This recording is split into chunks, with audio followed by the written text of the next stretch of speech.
O relacionamento começou politicamente no Partido Verde, né, que nós integramos juntos, e depois o Samuca me deu a honra da sua companhia no Podemos, quando nós resolvemos assumir esse projeto novo, que é um partido-movimento, exatamente fazendo frente à realidade partidária brasileira, já que temos uma verdadeira anarquia de siglas.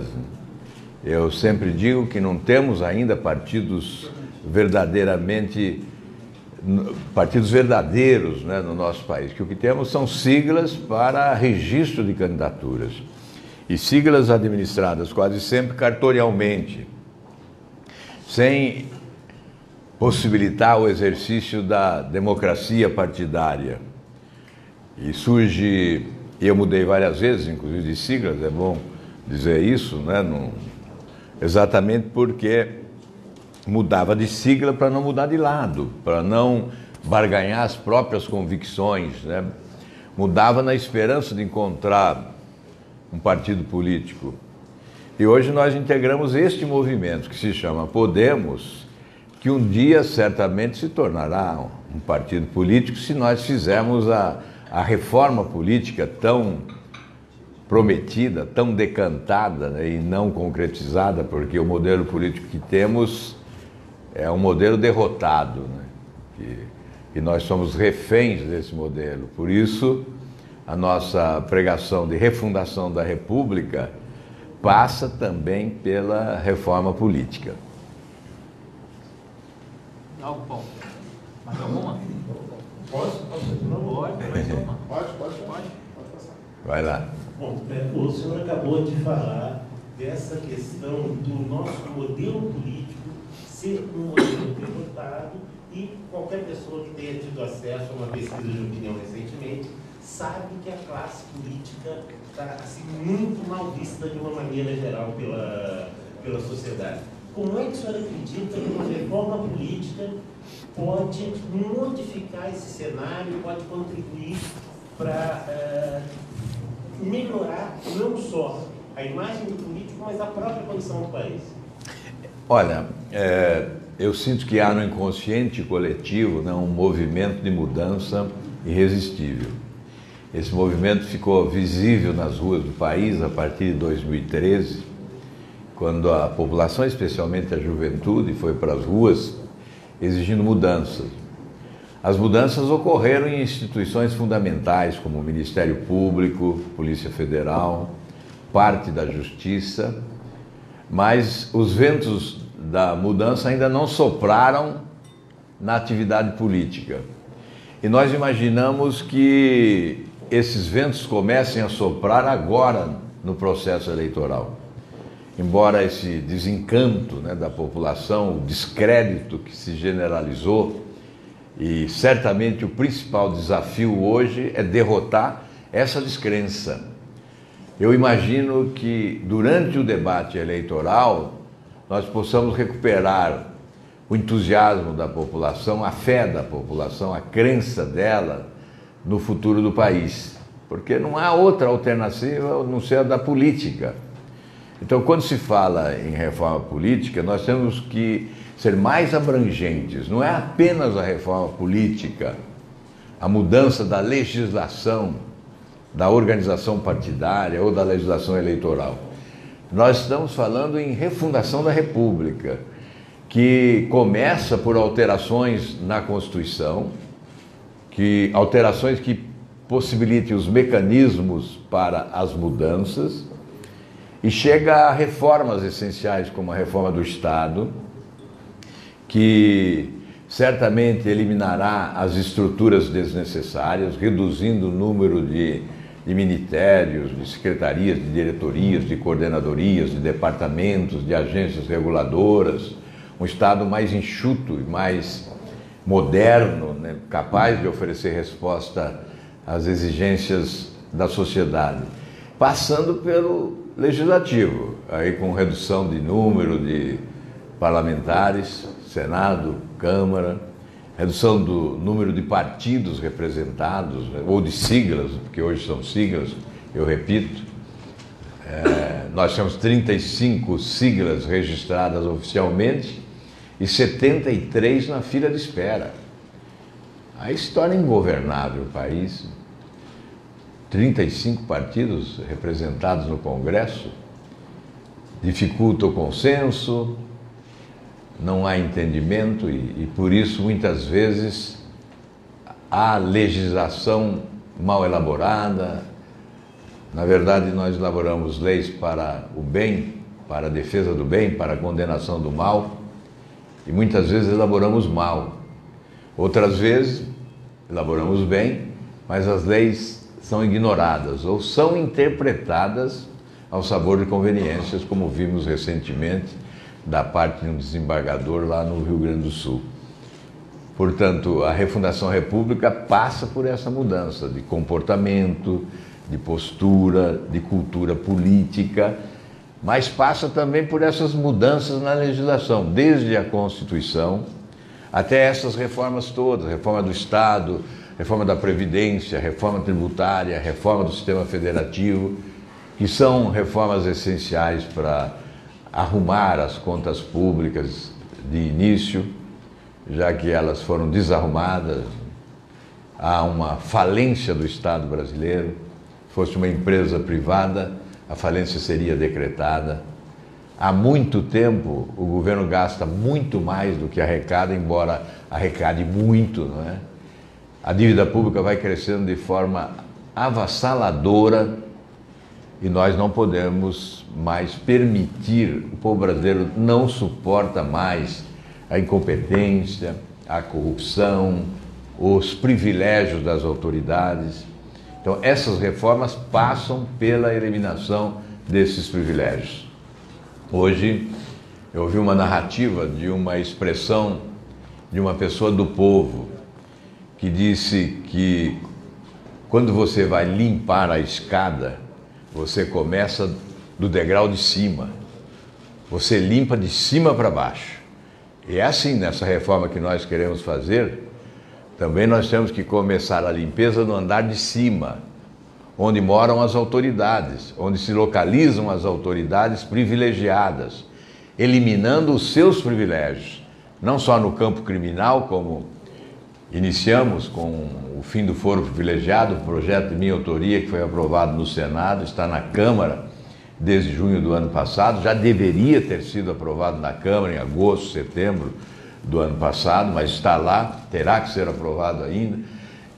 Outros projetos, de minha autoria inclusive também alguns, eliminando outras prerrogativas de autoridades constantes da Constituição, mas chegando também a esses privilégios materiais, né, como aposentadoria de ex-governadores, auxílio moradia, verba indenizatória, esses penduricalhos que engordam os salários das autoridades brasileiras. E se me permitem, já que eu falei em eliminar privilégios, eu fico um pouco constrangido, mas eu acho oportuno dizer, porque normalmente há aqueles que combatem os privilégios, mas não abrem mão dos seus. Vocês sabem, vocês conhecem.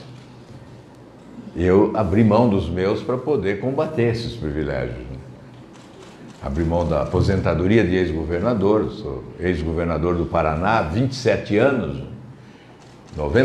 15 de março de 91, encerrei o meu mandato de governador e teria direito líquido e certo uma aposentadoria teto de R$33 mil.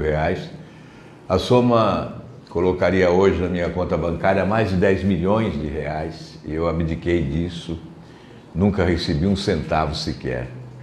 Como também abri mão do auxílio moradia de R$5.500 por mês para o Senado, abri mão da verba de R$15 mil de manutenção das despesas do mandato, exatamente para ter autoridade e poder combater os privilégios e dizer que, se eleito presidente, vamos acabar com eles. Eu acho que há que se perguntar, se eventualmente alguém aparecer combatendo privilégios, você abriu mão dos seus?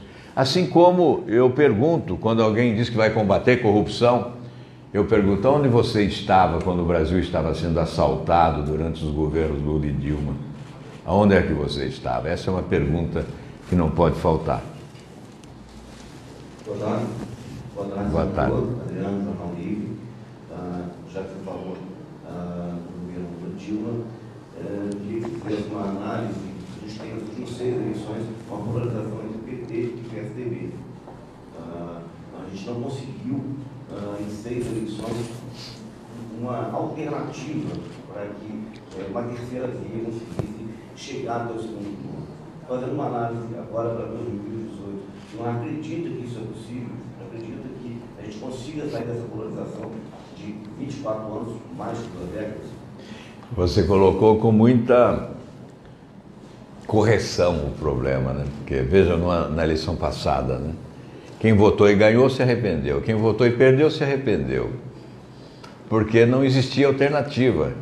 E aí diz, o povo não sabe votar. Não é verdade. Nós é que não sabemos oferecer alternativas. Porque certamente se oferecermos alternativas, a população saberá escolher a mais adequada.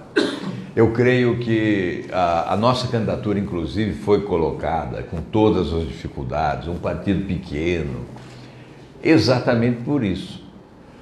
Porque eu olhei e não vi alternativa.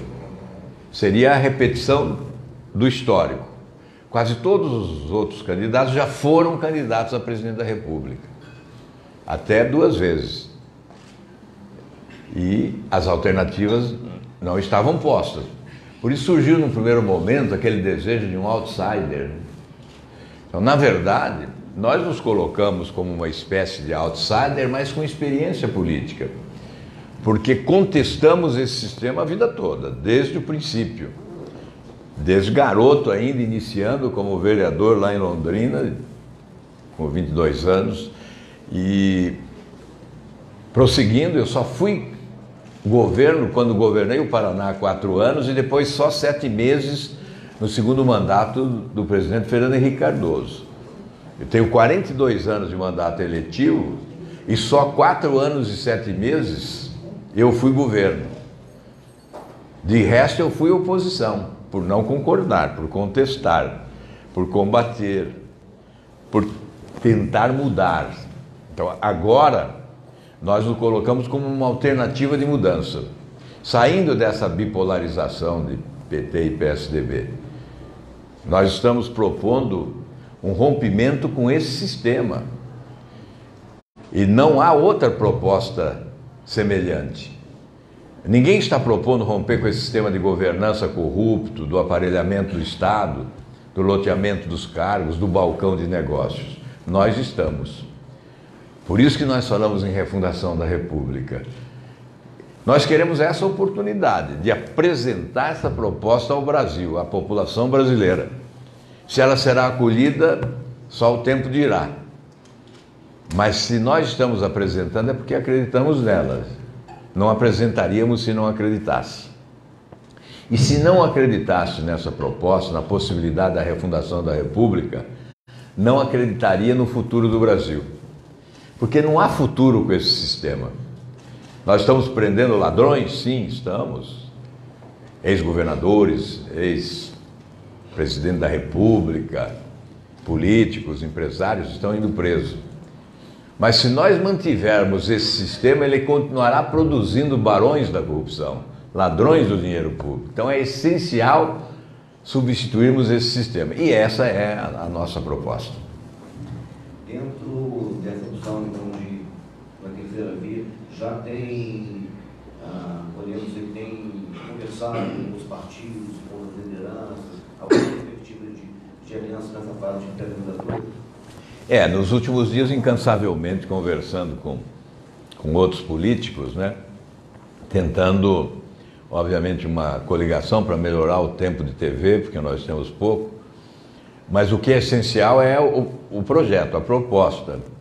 Coligação, aliança, só com quem assimilar esta proposta, acolher essa disposição de mudança, né? E subscrever esse projeto da refundação da República. Isso que é essencial.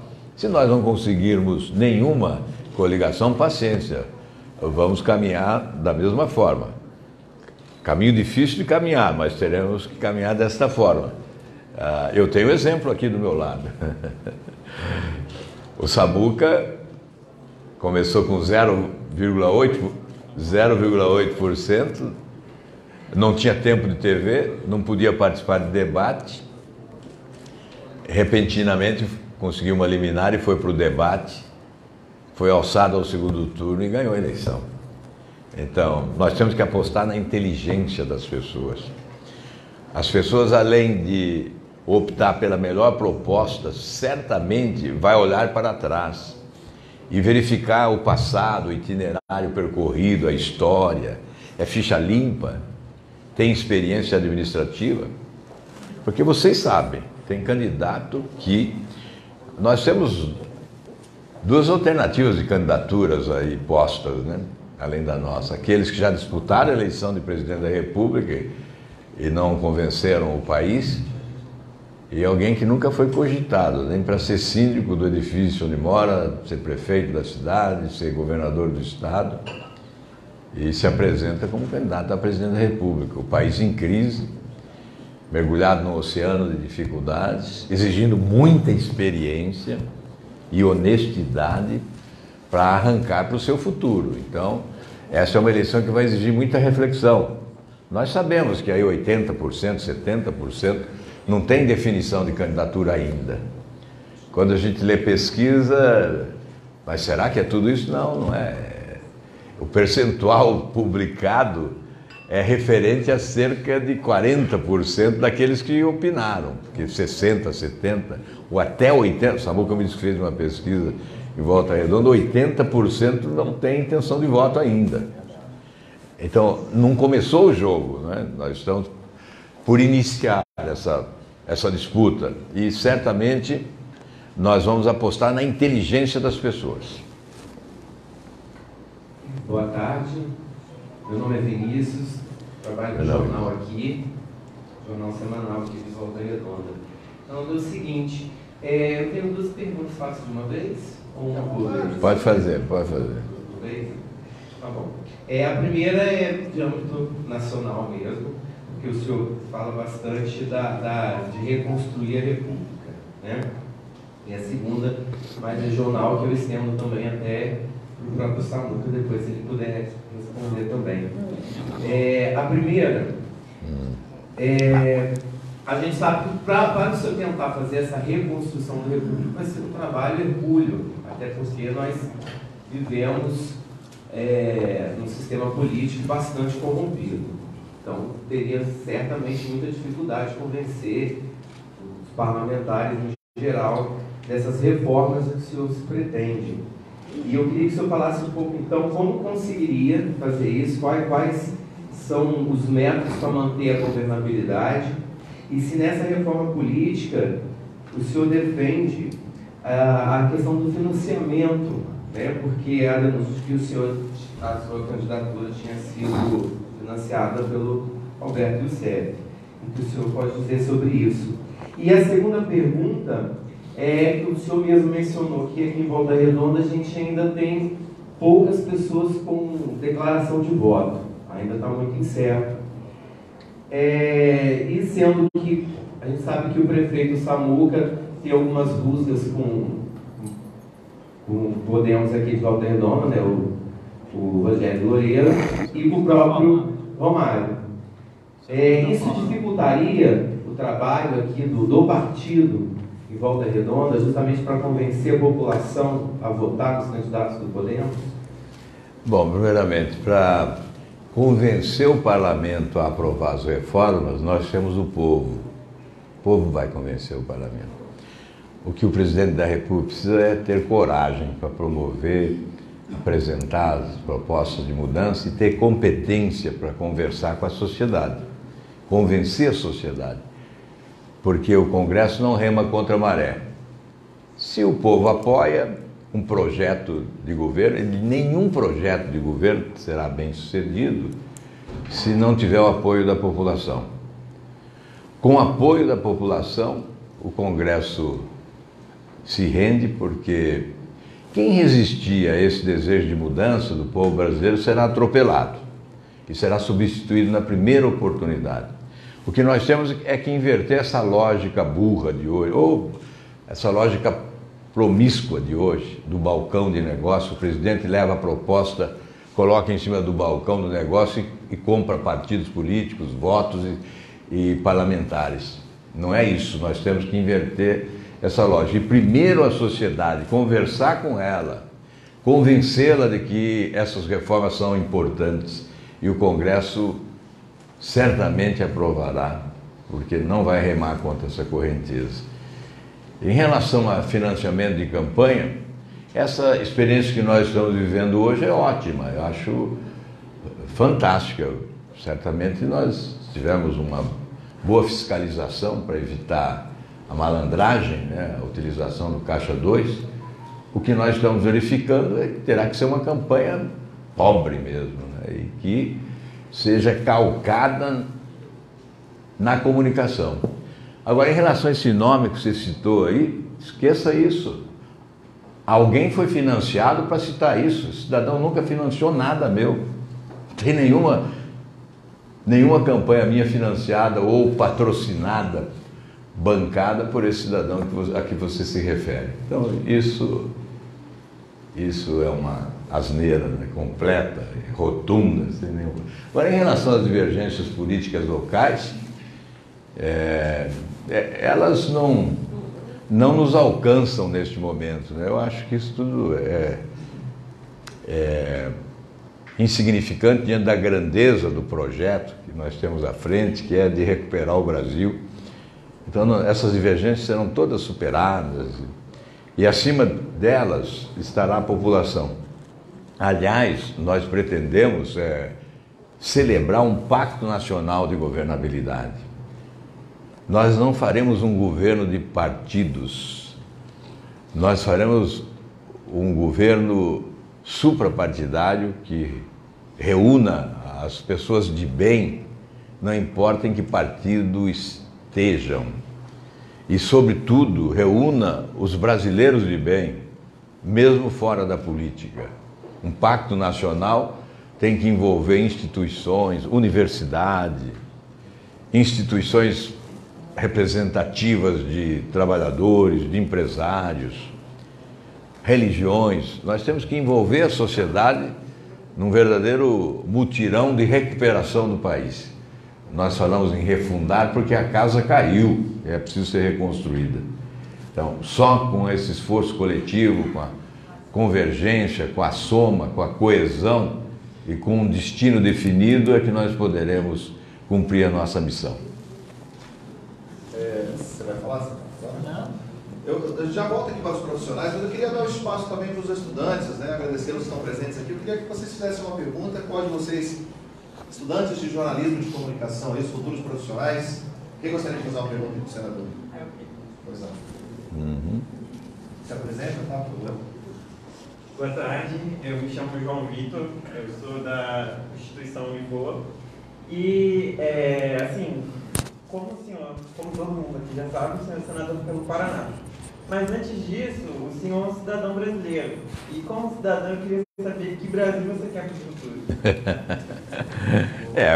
Um Brasil onde todos possam exercitar a cidadania na sua plenitude, onde todos sejamos iguais perante a lei, já que as desigualdades sociais são decorrentes das desigualdades de oportunidades que nascem exatamente porque não somos iguais perante a lei. É por isso que nós falamos em refundação da República. Esse é o Brasil que eu espero possamos construir juntos. Quem você tinha pedido, né? É isso. Tá respondido, amigo? Tá, obrigado. Passar, se apresenta, por favor. Boa tarde, senador, prefeito. Boa tarde. Senador, Diego da revista Por Aqui. Senador, eu quero saber sua opinião, a importância do prefeito Samuca na coordenação da sua campanha aqui na região. É fundamental. Samuca é um líder emergente no estado do Rio de Janeiro, especialmente aqui no sul fluminense. Certamente ele possui uma liderança consolidada e o apoio dele é essencial. Nós acreditamos exatamente por essa razão numa expressiva votação aqui, não só em Volta Redonda, mas em todo o estado do Rio de Janeiro. Senador, boa tarde. Boa tarde. Rafael Moura, Jornal Ponto. Bom, minha pergunta é relacionada, o senhor falou de refundação da República, e a gente vê os ânimos exaltados, principalmente as redes sociais são um termômetro disso, com opiniões muito inflamadas de um lado para o outro. A gente tem a história do Coxinha, do Mortadela. Eu queria, como o senhor tem uma proposta de outsider, eu queria como o senhor vê isso? Se o senhor acha que isso é perigoso para a campanha eleitoral, esse tipo de comportamento, seja de liderança ou do próprio eleitorado, se isso pode causar algum problema para efeito de campanha, e é um desafio para o próximo presidente da República reunir a população brasileira em torno de um objetivo comum, que é o desenvolvimento. Eu queria que o senhor sintetizasse, o senhor falasse como resolver esse problema. Pois não, Rafael Moura, nome de jogador de futebol, né? É craque ou não? É craque ou não? É craque para fazer pergunta. Olha, realmente essa disputa entre esquerda e direita, né? Por isso que cunharam aí com a questão do Coxinha e Mortadela, né? É uma disputa esquizofrênica, né? Que não leva a lugar algum. Eu acho que o Brasil não pode ficar dividido entre esquerda e direita. A divisão que nós devemos até admitir é entre honestos e desonestos, entre ladrões de um lado e honestos do outro, os ladrões de preferência na cadeia e os honestos construindo o país que todos nós desejamos. Eu creio que nesta eleição nós vamos superar essa dicotomia, né? Porque há alternativas e nós nos colocamos inclusive no campo de uma alternativa diferente. Constantemente afirmam que é uma caminhada pelo centro, que seja, porque eu acho que nós temos que somar os valores da direita, os valores da esquerda e caminhar adiante. Há ideias, conceitos, teses da direita que devem ser assimiladas, e assim como da esquerda. A direita, por exemplo, reduziu o tamanho do Estado para torná-lo mais moderno, mais eficiente, menos gastador, mais competente. Aí afirmam menos Estado e mais sociedade. Claro que nós recolhemos isso. O empreendedorismo, a facilitação para o empreendimento, a desburocratização, a redução da carga tributária, aquela tese de que o melhor emprego é o salário, aquela outra que diz assim, a melhor forma de combater a pobreza é valorizar a produção. São teses consideradas à direita, mas eu digo que ninguém é proprietário de tese alguma. Se as teses são consistentes, inteligentes, elas devem ser absorvidas, não importa se da direita ou da esquerda. Na esquerda, da mesma forma, quando se fala uma reforma tributária para distribuir renda, para promover justiça social, modelo tributário progressivo, que tribute menos no consumo e mais na renda, que faça com que os que ganham mais paguem mais, os que ganham menos paguem menos. Se isso é proposta de esquerda, nós assimilamos inteiramente.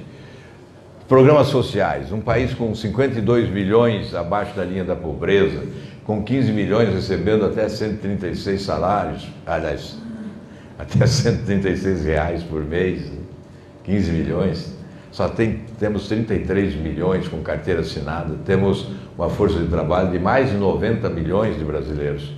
Então o desemprego não é só 13 milhões, é muito mais. Aliás, na juventude, nós temos 23% da juventude de 14 a 25 anos que não estuda e não trabalha.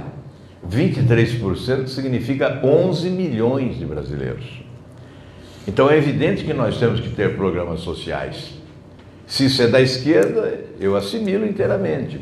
Bolsa Família? Sim. Por quê? Porque há pobreza, porque o Estado brasileiro não está oferecendo oportunidades. Enquanto o Estado não se apresentar com a competência necessária de oferecer oportunidades, ele tem que promover programas de transferência de renda. O Bolsa Família tem que ser visto não como despesa, como investimento.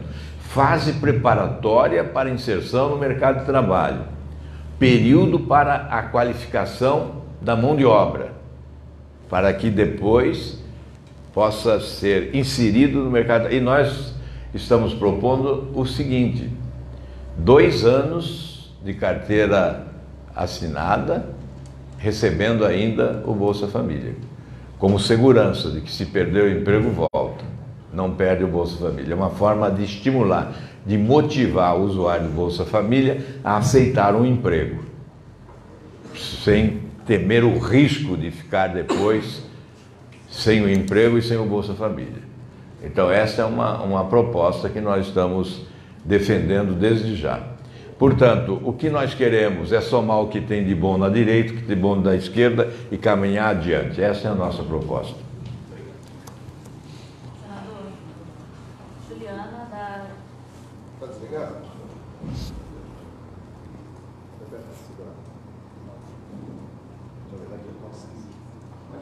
Oi.